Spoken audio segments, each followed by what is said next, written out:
Hello everyone and welcome back to another episode of The Games Must Go On, where today I have perhaps one of the most interesting challenges I've ever done. That being, can you beat Donkey Kong Country Tropical Freeze without jumping?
The rules are simple. If it feels like a jump, it's probably banned.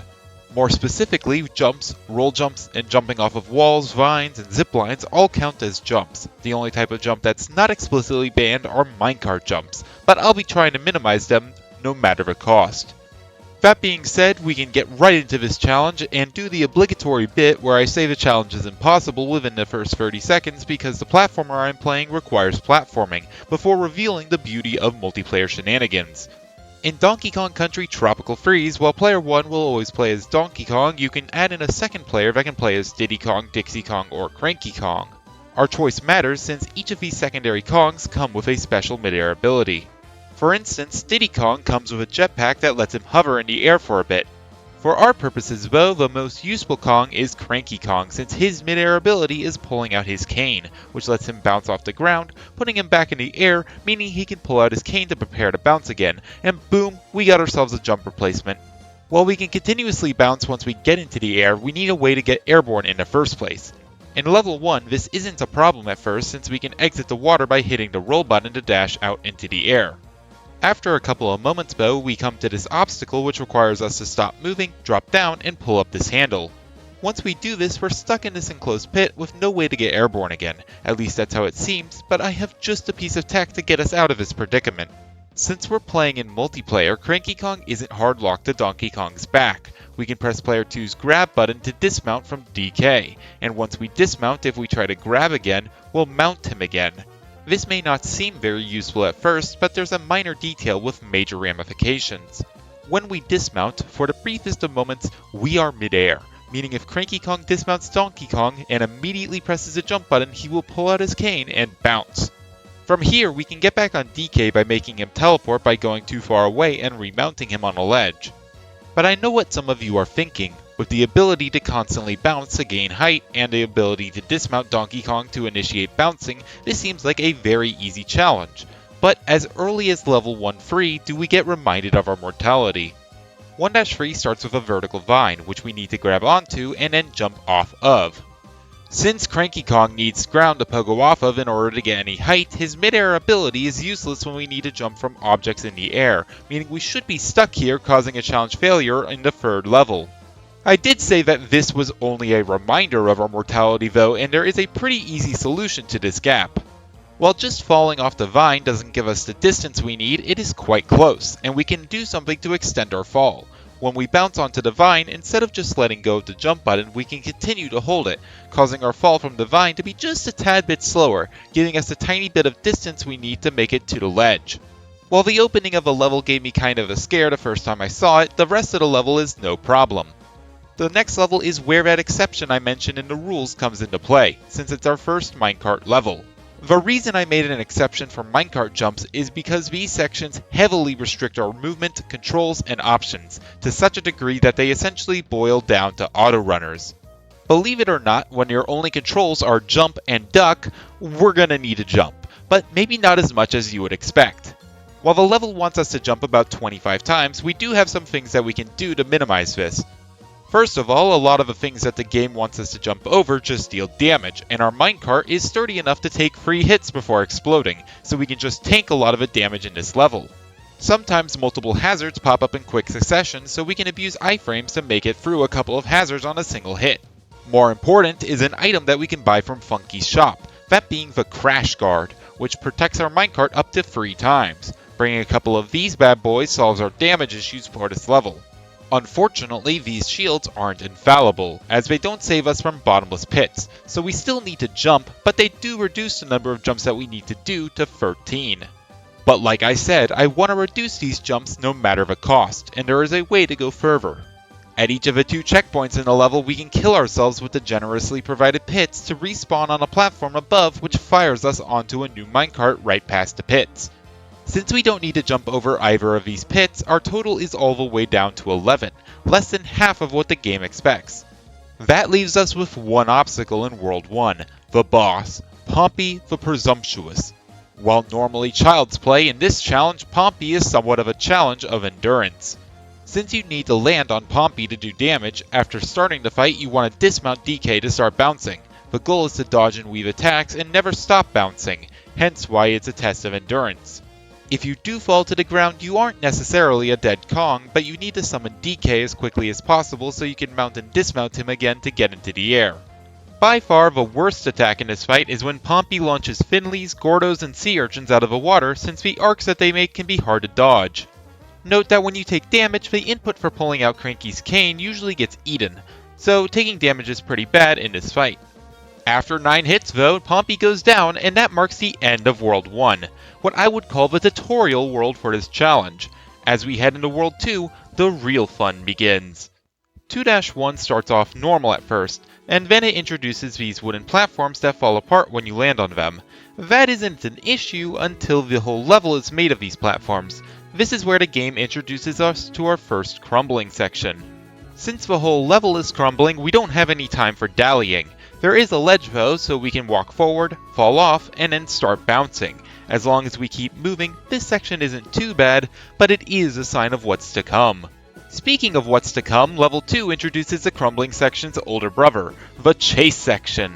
Whereas the crumbling section's speed of collapse is determined by how fast you make your way through it, the chase sections have a constant threat following you that moves at a speed independent of how fast you're going. Luckily enough, the chase section in 2-2 is the same speed as the player, meaning as long as you're holding right, theoretically the volcanic hellfire should be escapable. This is harder than it sounds though, since the debris chasing us starts off right above us, and if we bounce too high, we'll hit it and be put into hit stun, allowing the ground to fall out from under us. However, with perfect bouncing, keeping the correct heights to stay below the volcanic ash, and accurate enough that we never slow down to line up bounces for pits, we can make it through this section. We aren't out of 2-2 quite yet though, since we still have a crumbling section right after. This one is worse than a one in 2-1 since landing on a platform early also causes significantly later platforms to collapse. This section is also problematic since we have to watch our head. After bonking our noggin on the ceiling, Cranky Kong won't be able to pull out his cane for a second, which will interrupt our flow. Comparatively to the chase section though, this section isn't too bad since we can slow down in parts to line up our bounces. With multiple actually difficult sections, I should mention that this is the first level which I segmented my completion, and boy am I glad I did so, since some of the segments in this challenge took me hours to pull off a single time, and trying to do everything in a single try would just be pure suffering. For transparency, and for you all to get a look at each level's relative difficulty, I'll include a tally of how many segments I took in each level in the bottom left corner of the video. Before we move on to the next level, I should probably mention the main mechanic that was supposed to be shown in 2-2, that being Rambi. Rambi's main ability is his destruction, since he can break blocks with his face on them and kill enemies by just walking into them. In this challenge though, he essentially acts like a perishable extra Donkey Kong, since you can dismount him just like how Player 2 dismounts DK. While this sounds great, in practice, breaking Rambi's crate puts you on the ground, and unless you got yourself a ledge to fall off of and start bouncing, the only thing you can do with Rambi is immediately dismount him, and since he doesn't teleport when off screen like DK, you just leave him behind. Anyway, off to 2-3. This level is a nice easy break after 2-2, at least until we get to the end and we find out that we can't reach the goal. We're supposed to jump off the climbing grass on the wall once the wind stops blowing and the gold barrel falls down. Obviously we can't do that, and Cranky's bounces from the floor don't reach. Our mortality fails here. specifically Cranky Kong's mortality, since while he can't reach the barrel, if we bring in Dixie Kong with her hair twirl, we can snatch victory from the winds of defeat. It's not quite that simple though, as Tropical Freeze doesn't have a quick add or drop menu. When you enter a level, your settings are locked, and the only way to change them is to win the level or game over trying, or just by exiting the level, but that doesn't sound as dramatic. What I'm trying to get at is if we want to use Dixie Kong at the end of a level, we have to use her for the whole level. While Dixie Kong's hair twirl is useful, it's not as high as a full jump, and if we want to do it multiple times, we better hope there's a ledge for each twirl or that we can off-screen Donkey Kong multiple times. The good news is that the main gimmick of 2-3 are these falling leaves, and it's possible to sustain height over quite a bit of distance by going from leaf to leaf. With quite a bit of effort, we can even make it across these 3 columns of falling leaves. As long as we don't need to actually gain height on these leaves, this level should actually be possible without any more problems. The footage is playing right now, isn't it? Yeah, it is. I need to gain height. While not impossible to gain height, it is definitely hard, and luck dependent. And that cliff is very tall. One thing in our favor at least is that we can get extra height by dismounting DK instead of just having DK run off the ledge, since Dixie is displaced on DK's back. Obviously, we can only do this once though, since we only have one Donkey Kong, and in order to scale this cliff, we're going to need to climb multiple leaves. I originally fully thought that this was actually impossible. That was until Rockruff Ruins Games sent me a video on Discord of them clearing it. While possible, this section is anything but easy. First, you need to launch DK towards a leaf so that you land on a leaf as high as possible. Then, immediately run off, twirl, and hope that you land on the next leaf up. Most likely, this step will result in you falling into the abyss, but on the off chance that you actually make it, immediately switch to Dixie's controller, dismount, twirl, and land on the next leaf up. Finally, fall off the leaf to the right and land on the ledge. Just describing this section doesn't really give the perspective on how hard and luck dependent this is. Each leaf falls at random speeds independently from each other, so doing the same thing often has different results. After scaling the cliff, the rest of the level is a cakewalk since the giant instrument we're thrown in automatically blows us upward. Next up is our second minecart level, and while we have some more minecart jumps to add, just like in 1-4, we have some optimizations to implement. Firstly, just like last time, we can bring in a full inventory of crash guards to handle any damage sources, meaning we just have to focus on bottomless pits and indestructible dams. Secondly, we can clear this section with a single precise jump to bounce off the Puffton and avoid the dam. Thirdly, we can enter this dam since it houses a bonus room. I don't care about the bonus, but leaving the room puts us on the other side of the dam. Lastly, we could fall down here to save a final jump, but there's a problem. If we fall down here, we are sent to the secret exit. While normally we could go to the normal exit by climbing and jumping from this wall, when playing with Cranky Kong we can't make the distance off the wall, and with Dixie we don't have enough height to make it onto the wall in the first place. Like I said though, we are minimizing our minecart jumps no matter the cost. So into the secret exit we go. With all these optimizations, that leaves 2-4 with a total jump count of 16. If you haven't played Tropical Freeze, you may be wondering why I'm so against using this secret exit. The reason is unlike in New Super Mario Bros. Games, the secret exits in Tropical Freeze don't let you skip worlds. Often they don't even let you skip levels, instead at best cutting off a level or two. But most of the time they just add additional levels in. In a challenge like this, where our mortality is so often challenged, every level we have to play is like loading another chamber in Russian roulette. Most likely not being the end of a run, but possibly devastating. As for the secret exit in 2-4, we get to skip 2-5, but we have to play 2-A and 2-B instead. 2-A is a level deep in a cave, featuring a lot of vines that we got a platform across. Since the vines are over the abyss, I decided going in with Dixie was smarter than with Cranky. For the most part, this goes off without a hitch. The only two problematic parts in this level are this one near the beginning where we need a lot of height to get to the next platform. We can get this height by bouncing off this fluff and twirling. The other is this crumbling section where we need to make our way quickly to this platform before using our single dismount to get just barely enough distance to make it to the next platform. And from there, all that's left are some barrel launches and we're home free. As for 2-B, this one's completely free since it's our first rocket barrel level. Obviously, while flying a rocket barrel, we don't even have the option to jump, so this level is no issue at all. This brings us to 2-6, which means I need to explain the two types of falling in the game, what I call falling and free fall. When I say falling, I'm referring to the state that you're put in after jumping or otherwise leaving the ground, wall, or vine. While falling, you can use midair actions like Dixie's Twirl or Cranky's Cane. Free fall, on the other hand, is what you're put in after you use a midair ability, where you can't use midair abilities again. Why am I bringing this up now? Well, 2-6 has these zip lines that you have to slide down and platform on, which seems like another problem to solve with Dixie. That would be the case, at least if after letting go of a zip line you were put into a falling state, but no, you're put into free fall after letting go. Needless to say, falling to our death isn't a winning strat for normal people, but for me, it might just be the best option, but in order to use it, I'm gonna need to sell my soul. What we need are green balloons. These bad boys save us from free bottomless pits a pop, meaning if we have 5 of them, we can survive 15 drops from the zip lines. There is a catch, however. I wasn't lying when I said I needed to sell my soul, specifically the soul of player 2, since green balloons only work in single player for some reason. Playing single player comes with some major ramifications, the most critical one being that I can't dismount DK anymore, meaning if there's ever a point that I'm walled off from any ledges, we essentially get soft locked. This is the reason I didn't use this strategy in other levels like 2-3, since they start with us walled in. As for 2-6, by divine luck, the level starts with a spike pit, meaning that we can take Cranky into the level and we can start bouncing off of it. Unfortunately, Lady Luck immediately shuts the door on us, and while we can burst down the door, we need to enter the abode while bouncing since there's no ledges inside. This is problematic since Cranky Kong seems to love hitting his head on the doorway, making him inactionable for a moment.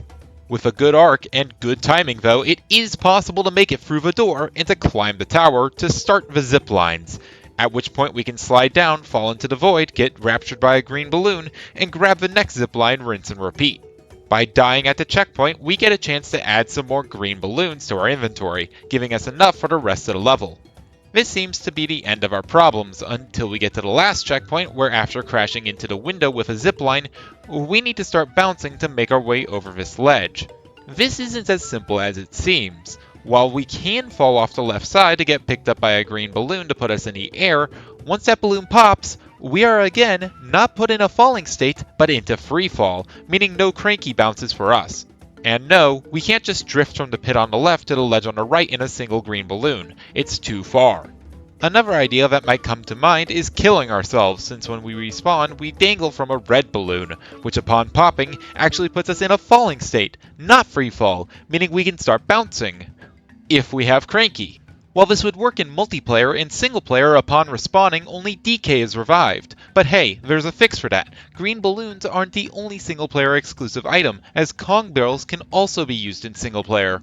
These barrels when activated will automatically give you the desired secondary Kong, so if we respawn with one of them in our inventory, we should have a perfectly good new Cranky Kong when we respawn.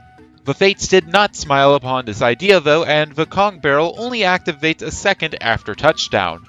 Despite increasingly complex ideas, these solutions do not bear fruit, but eventually I did figure out a way forward, that being to never get in the situation in the first place.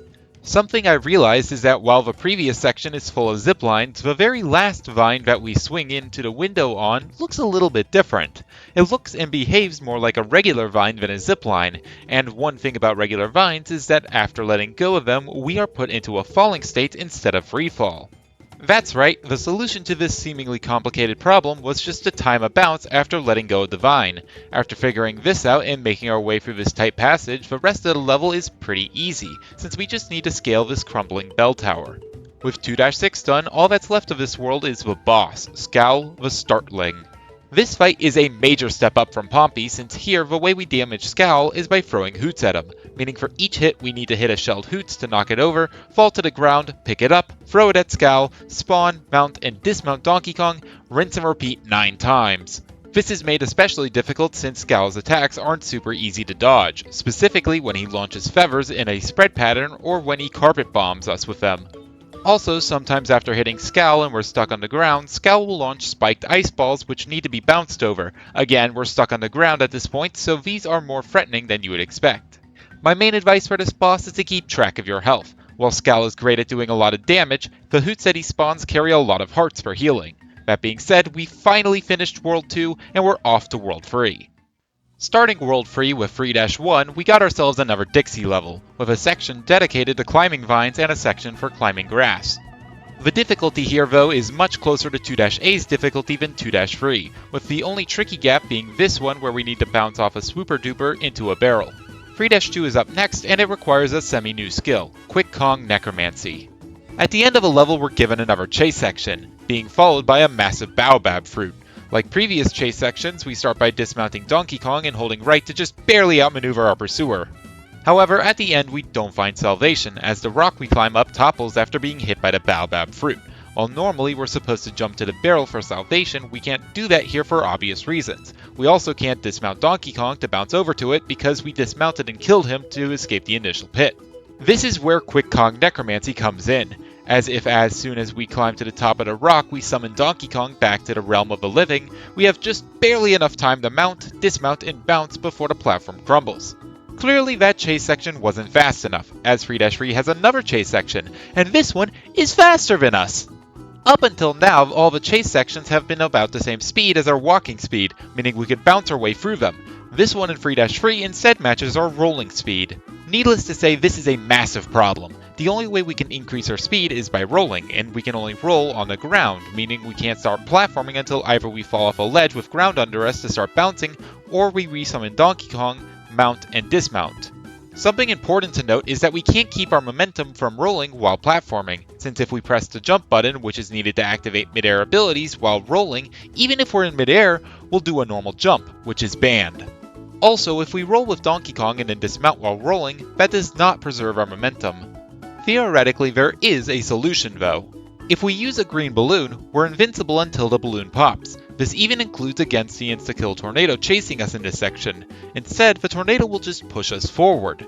The problem is that in order to use green balloons, we have to sell player 2's soul, and as you can see, we're launched by barrel into this section, while on one side, deadly tornado on the other. We don't have a ledge to fall off and start bouncing, nor a pit to fall in and rapture with a green balloon. We're just stuck, doomed to be crushed. One thing you might notice though is that the wall isn't a normal wall, it's a Rambi block. Rambi is in this level, and getting him here could solve our problem. The issue though is that we have to get Rambi to the launch barrel, and while we can get him under the barrel, Dixie's hair twirl is nerfed to hell while riding Rambi, meaning our only way of getting Rambi in here is to use Cranky Kong to bounce him up. This moves the question once again to getting a bouncing Rambi through this wind tunnel without getting hit a single time, since getting hit drops us off Rambi, meaning we have to get a new Rambi from the Rambi store so we can start bouncing again. While we can dodge the lower hazards being blown at us simply by bouncing over them, our bouncing arcs simply don't allow us to dodge the upper hazards. Theoretically, we could get lucky enough and have dozens of enemies in a row blow in from the lower position, but practically, that isn't gonna happen, and even if it could, we need to do everything in our power to reduce the number of enemies we have to deal with. We need to go faster. Like I said though, we can't use rolling, or in this case since we have Rambi, charging, since that staples us to the ground, and if we charge off a ledge and try to pull out our cane, we'll do a jump instead.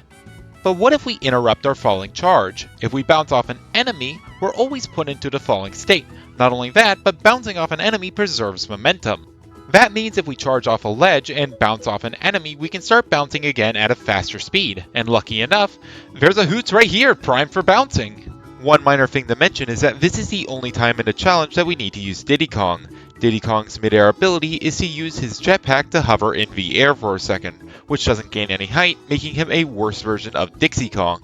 So why are we using him here? Well, his barrel is right after the Rambi launch point, and if we collide with it, Rambi will break the barrel, immediately swapping out Cranky for Diddy. As such, our one use of Diddy Kong is grabbing and breaking his barrel and then standing in the wind tunnel until the enemies that blow in pelt him to death. In order to get Cranky back, we can use a Cranky barrel item. We can then head back to the left to pick up Rambi, make our way to the launch spot, charge, bounce, and then bounce our way into the wind tunnel. At this point, we need to get lucky and not get any upper enemies. However, at our new speed, even if an upper enemy spawns, there is a chance that we can bounce under it with good timing. But since we can't let go of right to not lose our momentum, the only control that we have is how high we bounce. So this is a very difficult maneuver to do. After making it into the barrel, we can blast off, dismount Rambi, and then use the tornado to push our green balloons to the barrel at the end. Oh yeah, the tornado destroys the barrel. There is about a frame that we're in the barrel without it being destroyed though, and that frame is all that we need to launch. Remember how in the opening I described this challenge as one of my most interesting? Levels like this are why. The rest of the 3-3 though can be finished without issue with green balloons. 3-4, while a little precise with rope drops, isn't too bad. 3-5 is a rocket barrel level. 3-6 is quite easy with its fixation on barrel cannons, leaving us with World 3's boss, Baboom the Boisterous. I would say that this one's pretty easy, since most of their attacks are pretty easy to dodge, even when you're on the ground, and the arena is so small that reviving DK to get back in the air after chucking a bomb is quick. I would say that Baboom is on the same level of difficulty as Pompey. Since World 4 is an easy water world, I think it's a good time to mention some things. First of all, if you saw my original videos on this challenge, you might notice that the footage here looks a lot better, and that's because I originally used my phone to record my Switch screen and then I corrected the perspective with Blender. I did this up to World 4 where I regained access to my capture card and could use that.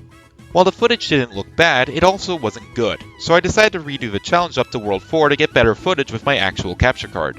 Another thing to mention is that I'm playing on Funky mode, which you might have noticed from my free health and 5 item slots. That being said, why am I not using the titular Funky Kong of the Funky mode? After all, Funky Kong has 5 health, unlimited water breathing, and his own midair abilities, including a slow fall and a midair jump, which would be allowed as a midair ability. In fact, to distinguish it from a banned move, I'm going to call it a Thump for Funky Jump. Well, midair abilities are kind of the problem, as what happens when you have a secondary Kong on Funky Kong and try to use a midair ability? Do you use the secondary Kong's ability or Funky Kong's? The answer is thrown into the garbage. The developers decided that this problem was too hard and just made it so the secondary Kongs can't mount Funky Kong, and in single player they don't appear at all. With secondary Kongs not being able to mount Funky Kong, that also means that they can't dismount him either, meaning if you're in a walled off pit, you're truly stuck there.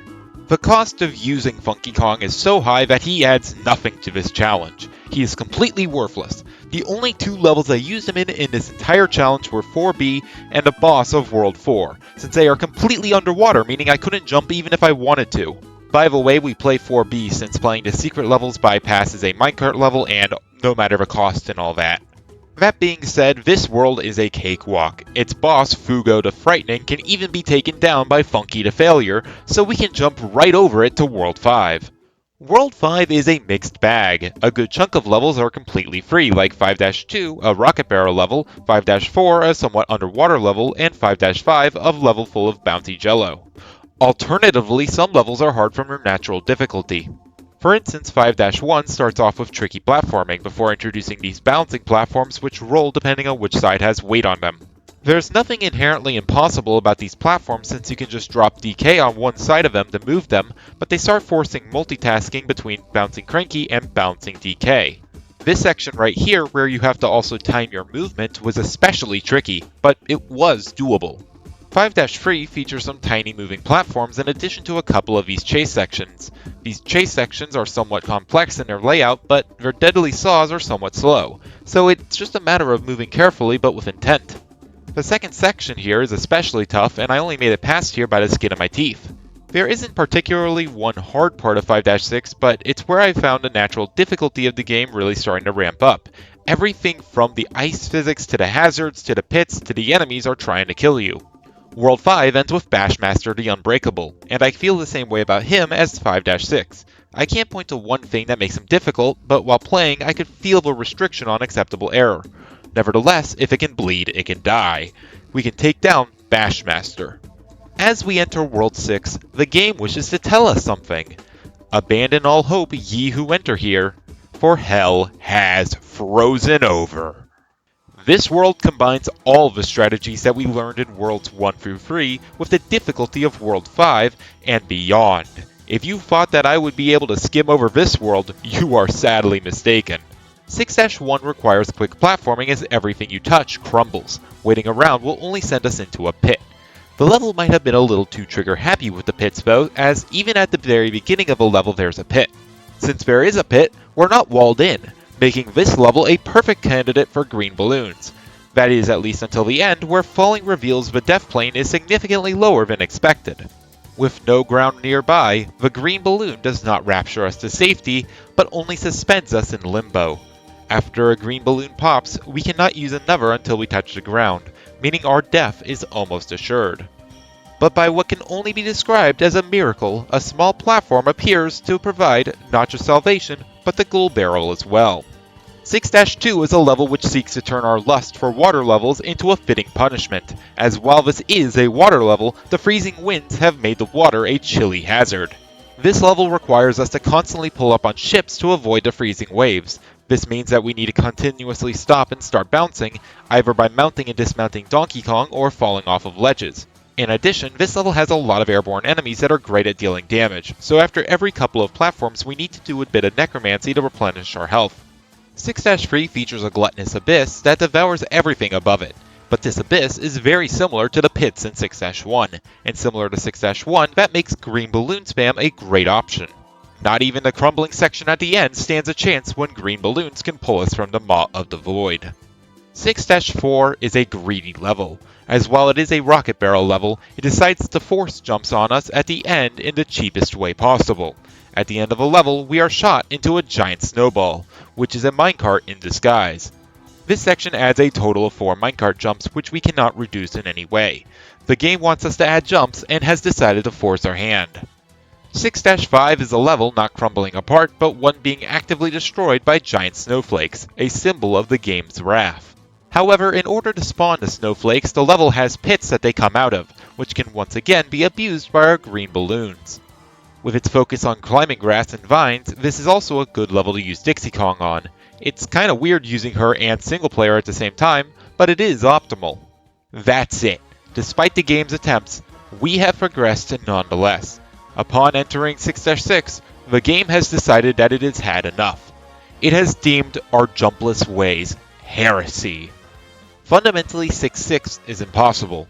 Not only is the entire level a crumbling section, the once usable bottomless pits have been replaced by an insta-kill landslide, we have climbing grass and vines that we need to jump from, and to put the nail in the coffin, we start a level walled in. I don't think I've expressed how bad this is. The walls at spawn are so high, Dixie's hair twirl can't clear them, and without Dixie Kong or green balloons, we cannot make it past the climbing grass nor vines. We're screwed. I then got one last piece of advice. One last hidden technique from Rockruff Ruins games. Recoil boosts. Something I noticed in 3-1 is that when using Dixie Kong I could get more distance from a DK dismount if I turned DK around before the dismount. The reason for this is that, since Dixie Kong is on DK's back, if his back is closer to where you need to go, then logically when you dismount you'll start further off. I had assumed that the underlying programming reason for this was because when you dismount, the game sets your position to an offset from DK's current position. I was wrong though. Instead, Dixie Kong's position when you dismount is purely determined by where her physical model is. But why does this matter? It introduces recoil boosts. When you roll into this wall, this silly little bonk animation plays. While silly, it doesn't appear helpful in any way. But if you keep your eyes on Dixie, you can see that her animation has her bounce into the air a little bit. If you dismount during this animation, that height is preserved, and that tiny, insignificant bump is just barely enough to get us over the first ledge of the level. Now we just have the rest of it. Section 1 of a level, the base of a mountain. The first part of a level starts with evenly spaced platforms. These are actually quite traversable with Dixie's hair twirl. Some of the gaps are a little too big, but by doing some quick respawning, we can dismount DK for some extra distance. We then come to the skull, where we need to break through some rocks before making our way up into the barrel before we run out of ground. Bouncing off the enemies is the way to go so we don't waste time mounting and dismounting DK, or worse, needing to respawn him. We then reach the first checkpoint of a level, which leads us to Section 2, Reaching for Salvation. Here, we have even more sinking little pillars to twirl between, but most of them are possible to clamber over. This one that collapses is a real doozy though, since we can't get the distance to land on the higher part, and if we land on the lower part, we can't get enough height to get up to the higher part. The solution to this is to go as far as you can and land in between the two parts, and hope that the game takes you out of freefall and puts you back into a normal falling state, allowing you to twirl again before you fall to your death. Next, you need the timing and luck to have a twirl that gets you enough height to make it onto the climbing grass. From here, you need to recover DK and bounce across a couple of tucks before you make it to the hardest part of this section. Here, you need to do a very fast twirl, dismount twirl, and another twirl to catch Divine. I know that doesn't sound very difficult, but with how finicky and erratic the crumbling platforms are, this is equivalent to the hardest part of 2-3. And just like that, we finished section 2, meaning we've completed both easy sections of a level. Oh, you thought that was hard? No, that was the warm-up. Where it gets hard is section 3, the 3 bridges. No waiting around on what's hard in this section, it's these 3 bridges. These bridges crumble after standing on them for less than 2 seconds, and each gap off of them is too high to clear with a twirl. We can clear one of these gaps with a dismount twirl, and we could theoretically do something with the enemy for the third jump, but that leaves one impossible gap. I don't know what you want from me. We don't have any tools for this gap. We drop DK, we can't bring Cranky, we can't use single player to use green balloons, and even if we could, green balloons don't work on this level. I mean, these platforms crumble so quickly, it's not like we have any time to do anything on them. We shouldn't have any time to do anything on them. Can we do something? As it turns out, if you time it perfectly, you can do this. You can resurrect Donkey Kong so quickly that you can mount him again. Unfortunately, that's all you can do. There's a cooldown after mounting DK that prevents an instant dismount, and the platform has already given way. While DK is bigger, that doesn't help us unless we dismount him. No one said we had to dismount him before we twirl though, so if we twirl with DK first and then dismount, we still don't get enough height. At least for fun, we can get shot in the face for our heretical ways, the fire from the Archie's arrows feeling like burning in an ablaze tomb. This punishment for our sins might just be what we need though, as by roasting away, we get hit stunned, and that brief moment of being stalled in the air was the last piece to finally make it onto the platform. Now that we're here, we're still screwed. It's not like we have enough time to land on the Archie, but we do have enough time to loop around the platform and do this. Turns out, even a single option helps a lot. Oh yeah, I called this section 3 bridges. That was a lie, the number is closer to 18. The rest is significantly more manageable though. The platforms are closer together, and the barrel cannons have a massive hitbox. I definitely wouldn't call the rest easy, but compared to what we just did, it's barely a footnote. And that basically wraps up the game. 6-7 is pissed that we made it through 6-6 and decided to try to commit acts of violence against me, but after what I just went through, Hell's Fists feel like a baby's little tantrum to me. Oh yeah, I also chugged a ton of banana juice, so normal damage wasn't going to do anything to me. That brings us to the final boss. The most evil and treacherous of them all the way at the center of the hellhole, is Lord Frederick, the Snow-Mad King. He is difficult. He is difficult to hit, he is difficult to dodge, he is slow and tedious to attempt. He is the only boss that I decided to segment because he was so frustrating. He was not impossible though, meaning we can finally answer the question, can you beat Donkey Kong Country Tropical Freeze without jumping? Well, as long as you ignore the minecart stages, the answer is no, because we need to talk about 6-8. This final level forces us onto Rambi. We have to break these walls and blocks, and we have to knock snowballs out of our way. While I was able to get a lot of the jumps removed with very precise, and I mean very precise bouncing to keep Rambi alive throughout these crumbling sections, I mean look at this. It wasn't enough. We have to charge here to not sink into the lava, which puts us into a section where we need to jump onto a hoots.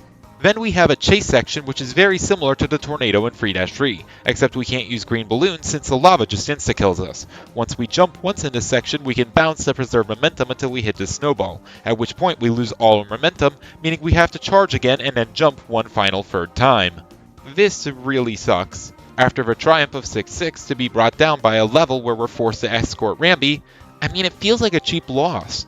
It's such a cheap loss that I was originally planning on putting an exception for Rambi into rules by calling him a vehicle like a minecart and getting to this point and saying, oh, yeah, remember that exception for Rambi? That was for this level. That's right, we can win the game jumpless.